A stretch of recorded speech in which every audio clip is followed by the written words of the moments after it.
Hi guys, and welcome back to Alamat, Haunted Philippines, where we talk about supposedly haunted places in the Philippines. The place that we will discuss today is a building that had a lot of controversy when it was being built, just because of two things: corruption and the number of deaths during the construction of the building. Now, let's dive in and talk about the Manila Film Center. Back in 1980, the First Lady at the time, Imelda Marcos, had a great ambition. She wanted to make the Philippines a country that could rival Cannes as the world film capital. She procured 25 million to build the Manila Film Center that looked like the Greek Parthenon. She wanted to use the Manila Film Center for the upcoming 1981 Manila Film Festival, which at the time had a nearing deadline of less than 3 months. To reach the date, they had hired 4,000 workers just so that the construction would go on 24/7. Everything went according to plan until November 17 arrived. At 3 a.m., the scaffolding of the upper floor collapsed.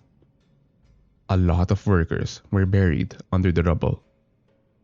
Some were even impaled by protruding steel bars, and some were said to be trapped beneath some quick-drying cement.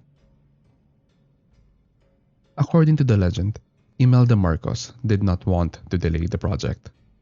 She forced a media blackout with her resources as the First Lady.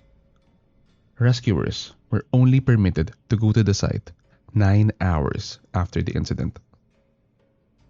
So it was said that the remaining people on the site were instructed to pour cement all over the bodies just to reach the deadline.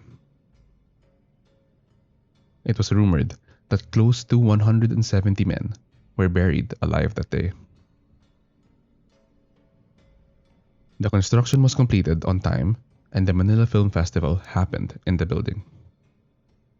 The legend states that when the staff were preparing for the film festival, they would smell something off backstage.